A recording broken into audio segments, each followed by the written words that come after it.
Welcome to What Goes Up, a weekly markets podcast with Bloomberg. I'm Valdana Hayek, a cross-asset reporter. And I'm Isabel Lee, also a cross-asset reporter. And this week on the show, almost a year into the Fed's hiking campaign, inflation remains high, and officials are talking about rates needing to go up even more than previously anticipated. And yet, stocks are holding in, with the S&P 500 rallying almost every week so far this year. So what gives? We'll get into it with a financial advisor who says there's no straight line to even a 4% inflation goal. But first, I want to welcome Isabel Lee to the podcast. I know, it's the honor of my life. Oh my gosh, please. Listeners should know that you and I are coworkers. We're on the same team at Bloomberg. We're friends. We're seatmates. Are we friends? Are we seatmates? We're across, I guess so. We sit across from each other, but yeah, we turn around a lot and chit chat. They definitely planned that so that we don't talk too much. Yeah, exactly. We're not next to each other. But I have an ask of you for the audience. What is it? I want to ask you to tell us one big secret about you. No pressure. One big secret. This is a lame one, but not everyone knows I'm vegetarian. And I'm also going to reveal you're also a vegetarian. Everybody knows these things. This is not a big secret. I don't talk about my diet, but I'm a vegetarian. I hate cilantro there. These are not good secrets. I know. I wanted a juicy secret. I wish I had, but I'm a boring person. Oh my gosh. Let's bring in our guest. Maybe she's more exciting. Yeah, she is very exciting. Okay, so the person Valdana was saying is someone that we really like and admire. We just had dinner with her, I think, a couple of months back, and we really hope to do it often because not only is she super smart, but she's super fun. So her name is Nicole Webb. She's Senior Vice President and Financial Advisor at Wealth Enhancement Group. Hi, Nicole. Hi there. It's actually the honor of my lifetime to be here. Oh my with the gosh, two of you guys. See? I'm going to retire after this. Okay. Oh, after this podcast, Yes. That's great. Okay. Before we begin, maybe you can just tell us a bit more about yourself because not everyone had dinner with you, and also just a bit more about the work that you do. And we had pizza, by the way. And we did, and it was vegetarian pizza. Yes. There was no toppings. It was. Let's see. I'm Nicole Webb, Senior Vice President, Financial Advisor at Wealth Enhancement Group. We are one of the largest independent registered investment advisory firms in the country.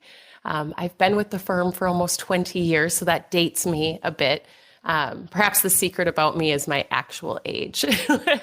And the work that I do, I work directly for high net worth families, unifying their investment strategies in the context of their greater financial picture. So I spend day to day working in collaboration with attorneys, CPAs, and then portfolio managers. The team I represent most often when I'm at dinner with the two of you or working with Bloomberg is I run communications for the investment strategies that we prescribe to our clients. You sent some really great and fascinating notes our way before we got started. But so let's talk about what happened this week because we got CPI data. We also had a really strong retail sales report. And so I wanted to ask you what you're seeing and what you're making of the market's reaction to some of these maybe hotter than expected or stronger than expected economic data points. Yeah, I think the marriage between strong retail, strong CPI, strong labor, it confirms a hawkish trajectory for the Fed. I think there is a lot of misinterpretation of Powell's comments and the words that get blast across headline news versus some of the underlying content. If we dig deeper, the Fed has not wavered from their very clear communication around a 2% target. Also, if you listen to the words of Kashkari, the Minneapolis Fed, he's very clear in we picked a target and we're working to the target, not interpretation of data as it comes and, you know, a softness in what the end goal is. And so our takeaway from that is, you know, we trust that the Fed, unless they tell us otherwise, is sticking to that mandate. And with that, we came into 2023 with the expectation that to create the demand destruction necessary for real price stability, we were headed north of 5. Our best bet was 5.25. And I think as we continue to see some of this strong data, we're all starting to adjust if we go even higher than that. What do you make of that 2% target? How justified is that, or even realistic? Because earlier in the intro, Vildana even said that you think about 4%. That's quite far from the 2% Fed target. Yeah, and actually last week hearing Kashkari interviewed and say, we are totally committed to hitting a 2% target. That was a little moment of awe for me. There was this expectation that, at least at our firm, that things were going to normalize to some degree organically, and that there were going to be elements of inflation that were transitory in nature. It was just going to be a longer roadway for the settling. What we're seeing, though, with the resilience of the consumer, the labor market, which, structurally, I have so much curiosity about where we go from here, because there's things we can't fix with interest rates alone. All of that to say, if the 2% target is real, that feels like a bit of a brick wall that we're running towards. Okay, so we used to have a debate over hard landing, soft landing. Now I'm hearing there's no landing. In your notes, you said there are many potential outcomes for what comes next, and the market may not be pricing in all of those outcomes. So can you tell us a little bit more about that? So when we think about a no landing scenario where growth remains strong in light of persistent inflation, this one to me is, there just needs to be a bit more words. There's no landing right now, meaning we haven't gotten to that point where the captain comes over the microphone and says, we're 20 minutes from landing, we've started our descent. We're just not there. And 2022 was all about the imminent nature of a global recession. And as we kick off, or I guess we're halfway through already, quarter one of 2023, the no landing scenario, my interpretation of it is we're just not in descent yet. There has certainly been some damage that has occurred thus far, even outside of housing, manufacturing, confidence across the board. And so, I would say we're just delayed in our landing, and the rollover or the effects of tight money is going to trickle through into the system. And this expectation of earnings growth at 3% seems wildly optimistic to me. So going back to inflation, which came in slightly hotter than expected, what do you make of that? Because it came in against a backdrop of earnings, which also haven't been great. How should investors position themselves, I guess? Yeah, there's no doubt that inflation is cooling from the 40-year highs, but it's certainly not cooling as anticipated. And most importantly, progress appears to be slowing. And, the key takeaways that we looked at most closely were, we're constantly trying to digest, is this noise or a signal? And if you go below the surface, there was really broad goods data to support strength in inflation resilience in areas that we hadn't necessarily expected. So think apparel, medical goods. When it comes to portfolio positioning, it's hard not to, and I laugh a little bit because I can't really believe, the reverse course we've taken in terms of talking about fixed income in such a short period of time. But secondarily to that, we are still looking at being overweight towards value sectors. And that certainly hasn't made us winners in terms of portfolio performance year to date, but we're a whopping 1.5 months in. And this duration trade that we're seeing play out, we expect to be short-lived. You read my mind with that, because the next question I wanted to ask you is, in the notes you sent over, you very smartly said, I accept that I have underperformed in the year thus far. Duration trades are leading the way. So I wanted to ask you to talk more about this. And it sounds like maybe you guys are underweight growth or some of those tech names that have really been outperforming so far this year. Like any investment professional, our job at times is to be mindful about not being bullied by a rally. And this year has certainly been one of those times. To us, fundamentally, does technology make sense from a valuation standpoint?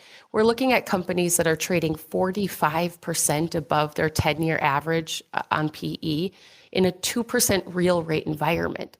To our best estimation, much of this rally in mega technology, or if you even want to just call it a Nasdaq rally year to date, it's a little bit of an unwinding of the sell-off of last year, probably closely followed by a bit of a FOMO rally, meaning there's just so much cash still on the sidelines, kind of chasing participation.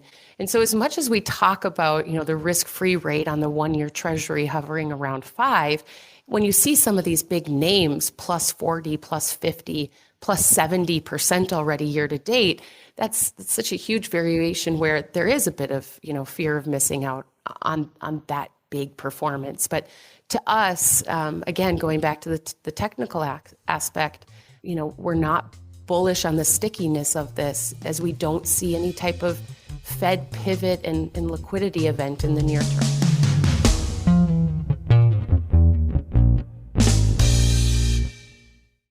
You're talking about the risk-free rate. So if we're thinking about 6-month T-bills, for example, the yield there is very similar to the S&P earnings yield. They're almost evenly matched at around 5%. So I wanted to ask you, what even would be, what are the reasons to be owning stocks? And does it sound like it's mostly people not really trusting the rally or not believing the rally, but needing or wanting to be in so that they're not missing out on what we've seen so far? If there's one thing that 2 decades in this industry, and I'm certain the 2 decades I have in front of me in this industry yet will continue to teach me and humble me with, there's never a good time to be risk on or risk off as an individual.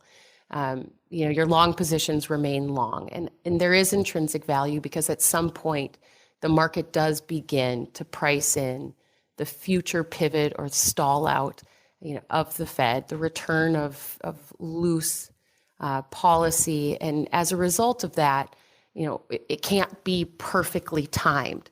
However, to counterbalance that, for people who, had a defensive positioning that was underperforming relative to the risk-free rate, this is a great time to be transitioning into the laddering of treasuries, certainly, but then also looking at some of the net asset value or the mark to market on fixed income funds in general, and seeking no longer just a ballast, but some appreciation opportunity, as we don't expect the terminal rate, wherever we may land with it, to stay there in perpetuity forever.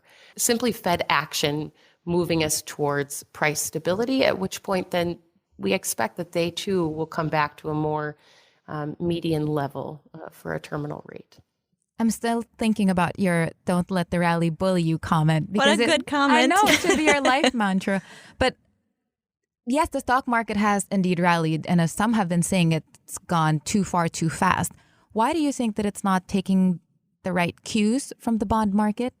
That is such a good question, and one that I would say that I ask every day. There seems to be this possibility that the equity market is at the surface level not taking the right cue from the bond market.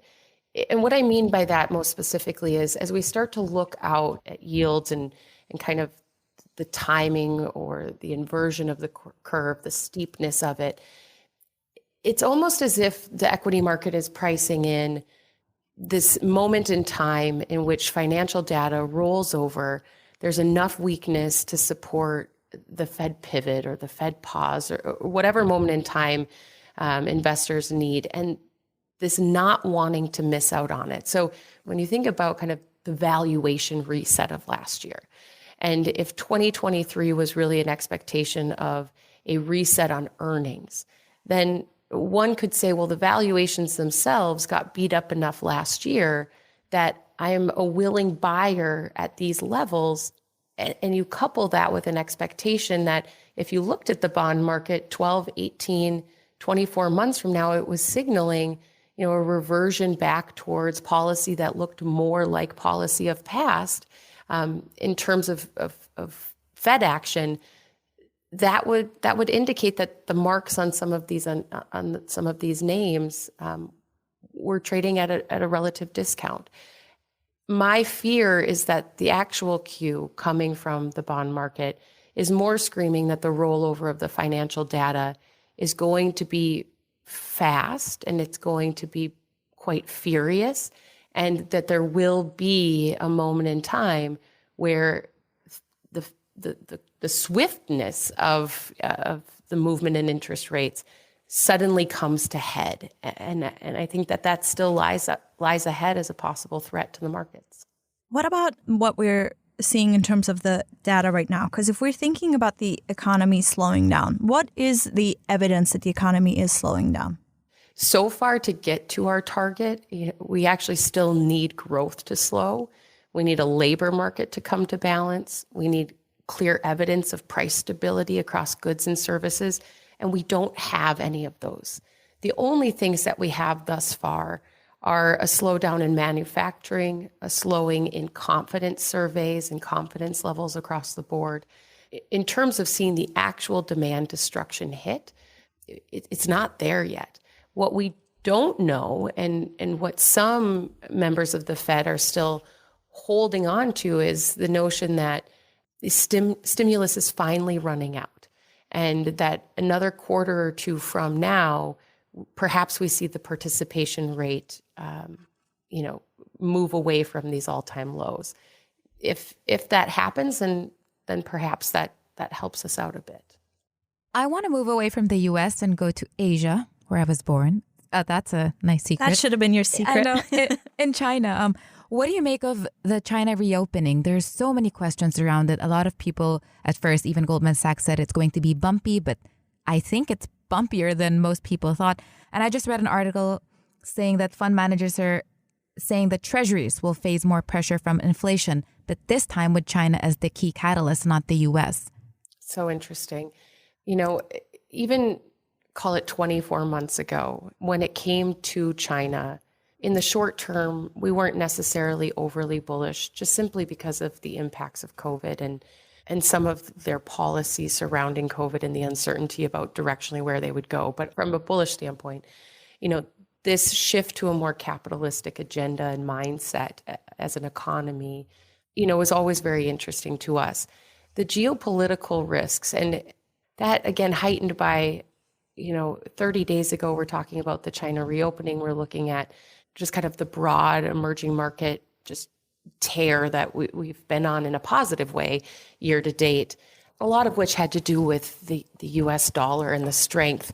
All of that to say, when it comes to China and the opportunity there's no doubt in our minds that they will continue to have a seat at the head of the global economic table, that they're right there with us. In terms of, as an investor today, it has to be a much longer positioning versus, this ideation that we have of kind of managing a P&L day to day. And from that perspective, that's really the way we think about incrementally adjusting our China exposure over time.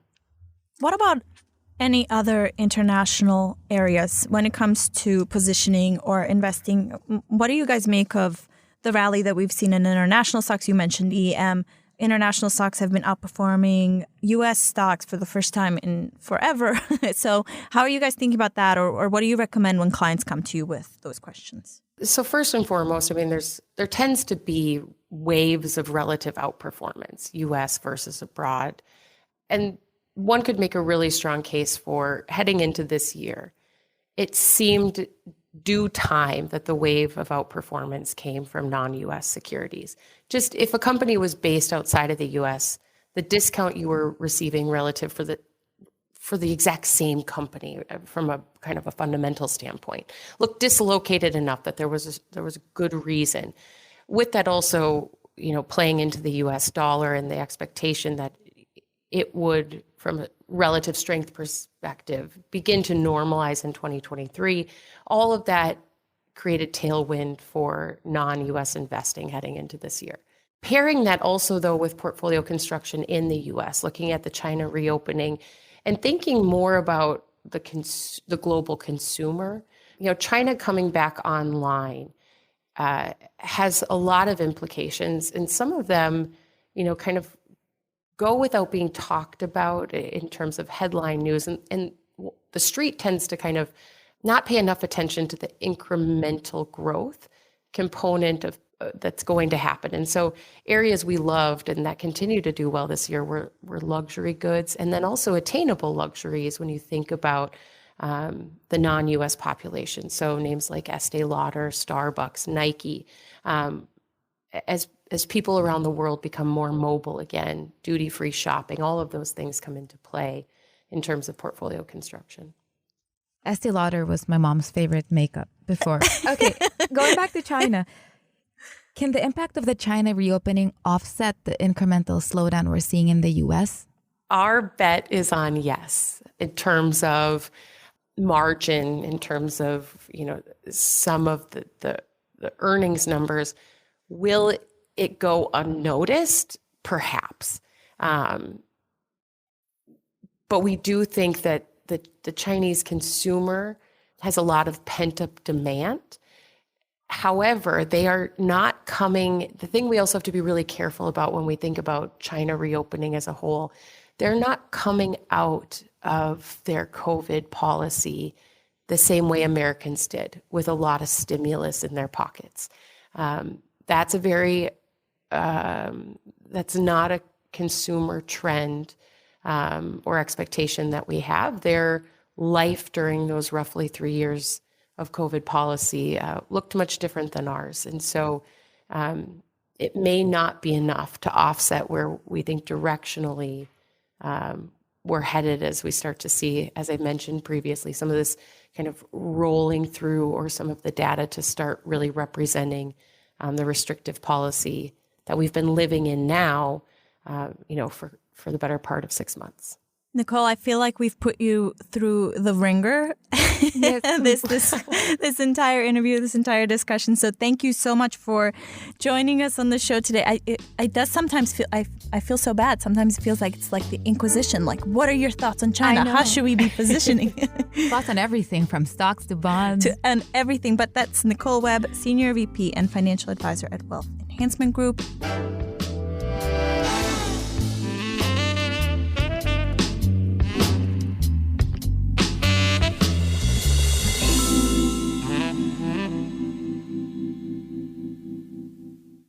We have one more ringer to put you through, actually. But it's the best ringer. It's the best ringer. We're going to play the craziest things we saw in markets this week. And Isabel, since it's your first time on the show, I think you have to go first. That's okay. I'm very proud of mine. I'm not sure if it's markets. You told me it was good, so it needs to be super good. It's business related. Okay, fine. So everyone knows Winnie the Pooh. Yes. The little bear. Okay, so now there's Winnie the Pooh, Blood and Honey. So it's a horror film made for less than $100,000, no less.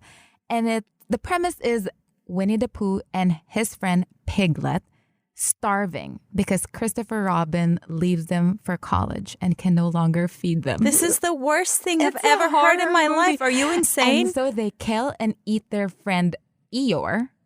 Are then you they crazy? Set off on a murderous spree. I'm not crazy. It actually got a readership spike in the Bloomberg terminal, meaning like a lot of people read it all at once. This is your craziest thing. It is very crazy, don't you think? I will so never what's look at the hook? Winnie the Pooh. Where's the money? Where's the market's angle? I will never look at Winnie the Pooh the same way. The market's angle is that people are interested in these types of things, I suppose. Oh my gosh. Do you know how depressed you just made me? It's made for less than 100,000. So that's pretty impressive. I'm really curious how they'll do that. I mean, I'm going to Google it, so I'll be the next click. Me too, but I'm horrified. It's cute in a scary way. It's not cute at all. And we talked about being vegetarians earlier. Oh my gosh. Okay, you go. Nicole, what about you? I hope it's something less terrifying than that. It's kind of terrifying, actually. The one that comes to mind first for me, and we didn't even touch on it during my Inquisition, as you so kindly referenced it, which it was a little bit nicer than that. But I will say it was a lot of content. There seems to be some structural issues with the labor market, and something that really resonates with me this week is in the states of Minnesota and Iowa, there is now a petition to change child labor laws to meet the shortage of workers in industries like meat packing and meat processing and construction.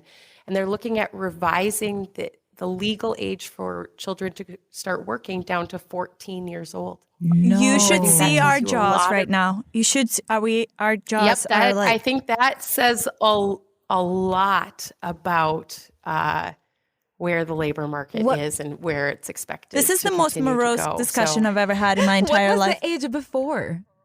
What was it reduced from? Yeah, you can work on a very specific part-time schedule with certain hours starting at the age of 15, I believe it is in those states. But they're looking at, especially for the upcoming summer, looking at kind of extending what those hours can be. And then again, like I said, the minimum age for working down to 14, which I don't know if you have any exposure to what a meat processing plant looks like, but that's a tough environment to put a 14-year-old in. Some of the hardest jobs. That one shocked me. But that just gives us a view into the labor shortage in the U.S., right? It really does. Mm-hmm. And the notion of, as we circle back to what we were talking about earlier, can the Fed really do enough with rates alone to combat what we're up against, especially when it comes to labor? I'm speechless. My eyes are still bulging out of the eye sockets, and I'm still just so shocked.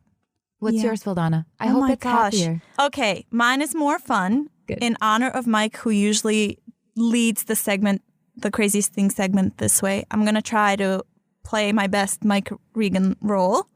We're going to play, and I always mess up the pronunciation, The Price is Precise, which listeners know it's not the... What is it? What's the actual name? Price is Right? It's not The Price is Right. It's The Price is Precise. Okay. We have nothing to do with The Price is Right. Okay, good. So I'm going to give you something, and the two of you have to guess the actual cost of this thing. It's an auction. Okay, I usually suck in these. Go. Okay, this is the point of the game. Okay. I found this article on Forbes. Mike would be so proud of me. I hope he's listening and enjoying what he has kindled in me.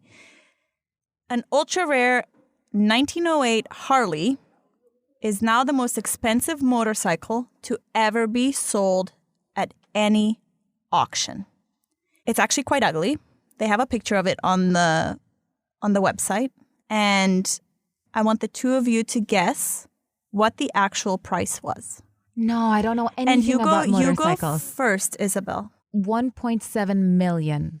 You're going with $1.7 million. Or should I go for 17 million? $17 million? Okay, 1.7. I don't know. What is this, 2021? Okay, 1.7. 1.7. You're going with $1.7 million. Okay, yes. Nicole, you're a contestant on The Price is Precise. If you go over, you know the rules. If you go over, you lose. So really hope Isabella's wrong. I'm going to go with, I mean, it even sounds ludicrous, but $500,000, 500,000. Okay, what is it? Oh my gosh, I don't want to say. I want to let the tension continue to run. Okay, the actual auction was $935,000. That's a good midpoint between Nicole me and still Nicole. wins. 1.7, you were way over. Okay, fine. That is true. But yeah, does that tell you anything, Nicole, about the state of things? And like I mentioned, Mike tends to do a lot of auction stuff, and some of the things, the actual prices that some of these things are going for really are so shocking to me sometimes. And I think back to 2020 or 2021 when it was the norm to be seeing NFTs or whatever else going for really high prices. And still we're seeing, I mean, I have no idea what a 1908 Harley Davidson should be going for, but does that tell you anything about the state of the economy or pent-up consumer demand, or is it more sort of like money sloshing around, I guess? Sloshing around, or is it an idiosyncratic thing where you're just seeing, collectibles, certain collectibles going for high prices still? I think it says a lot about the consumer and consumerism mentality of people. I mean, another idea I had for today's, I had so many ideas for the craziest things, but tell us one more. There's endless data. There's endless data points to say people just, they want and want and want and don't want to miss out. And there certainly is a lot of money still out there in the world. Oh, another one that I had for today was, if you look at, historically, this is the steepest, fastest slowdown in housing of all time. If we look at housing stocks, so your big names like Lennar, the Lennars of the world, since October of last year, just a few short months, not only are we in this steep downward spiral, but you're seeing those stocks, up 50% in a matter of 3.5, 4 months. So when I talk about the FOMO nature of people, whether it's collectibles or the kind of this mismatch, these mismatches in the market, going back to the technicals on some of these technology companies, it's hard to get into the psyches of people right now. And it feels as if there's this, mysterious white knight in the world that people just believe swoops in and fixes things, and everything keeps trucking on. And I guess I start to get curious about that point of reckoning when there is no one to purchase your $930,000 collectible motorcycle. What is it worth? It's worthless. And I think we have to keep that in mind. That's true. It's also about consumer demand. Okay, hers is more relevant than my Winnie the Pooh, I guess. I think, Nicole, you win. The Winnie the Pooh thing is seriously the saddest thing I've ever heard. The saddest, craziest thing, for sure. I don't even want to think about it anymore. My favorite part about the whole thing was the excitement around it. Ooh, I've got a good one. Even before we started recording, she was like, oh my God, I have the perfect one.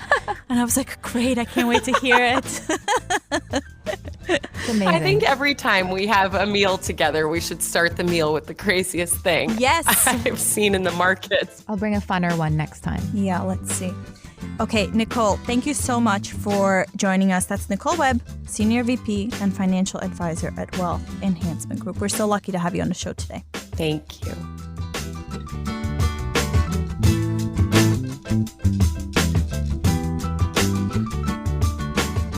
What Goes Up will be back next week. Until then, you can find us on the Bloomberg Terminal, website, and app, or wherever you get your podcasts. We'd love it if you took the time to rate and review the show so more listeners can find us. And you can find us on Twitter. Follow me at Vildana Hyrick. Mike Regan is at Reganonymous. You can also follow Bloomberg Podcasts at Podcasts. What Goes Up is produced by Stacey Wong, and our head of podcasts is Sage Bauman. Thanks for listening, and we'll see you next week.